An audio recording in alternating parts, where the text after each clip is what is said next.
अनुष्ठान पूर्ण करण्यासाठी मनापासून केलेल्या सेवेचे फळ म्हणून देवहूती मंत्राची दीक्षा कुंतीला देऊन दुर्वास ऋषी निघून गेले. कुंतीला मात्र उत्सुकतेने त्या मंत्राचे सामर्थ्य पाहण्याची उत्कंठा लागून राहिली.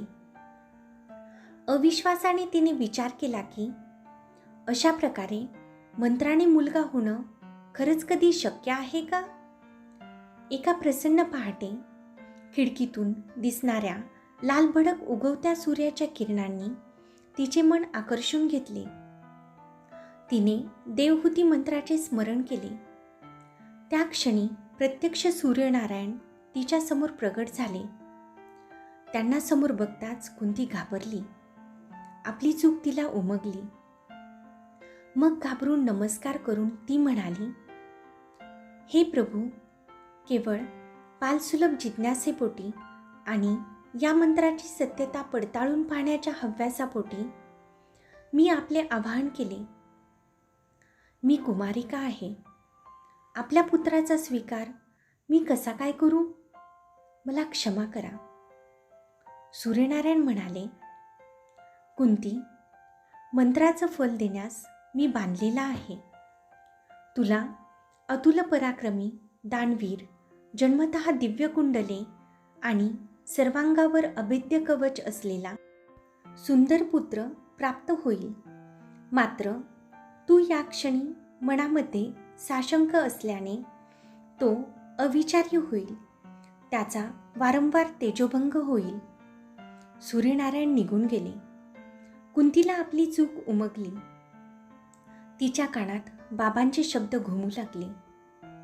वीरांनी विजयाच्या धुंदीत जगावं आणि वीरकन्यांनी शिलासाठी मरावं.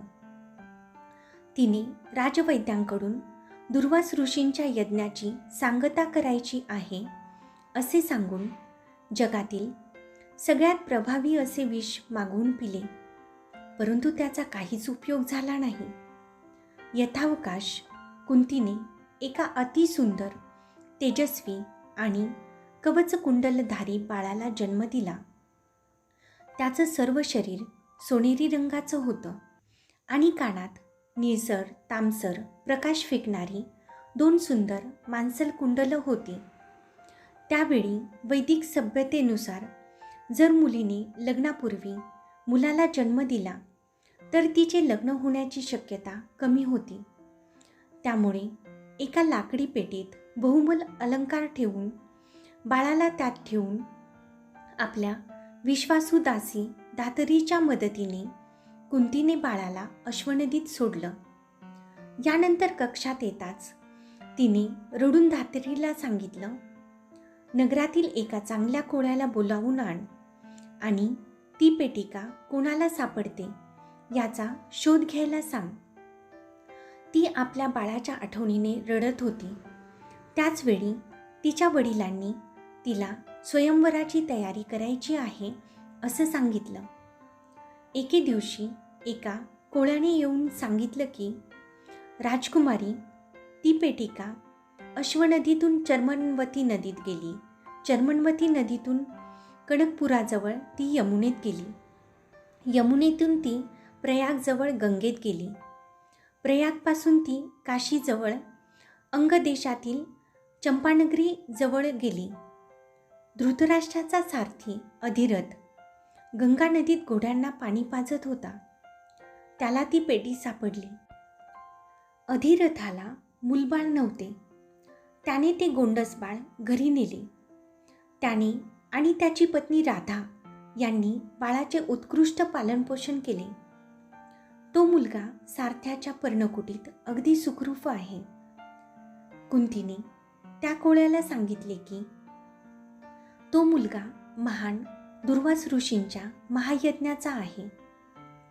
आपले बाळ सुखरूप आहे हे कळताच कुंतीचं मन शांत झालं. त्या बाळाचे कान खूप सुंदर होते म्हणून त्याला कर्ण म्हणत. अधिरथाने त्याचे नाव वसुसेन ठेवले. तो राधेचा पुत्र म्हणून राधेय नावानेही ओळखला जात असे. कुंतीचा पुत्र असल्याने पुढे तो कौंतेय म्हटला गेला. सूर्याचा पुत्र म्हणून तो सूर्यपुत्र आणि नंतर सारथ्याचा पुत्र म्हणून तो सूतपुत्र म्हणूनही ओळखला गेला.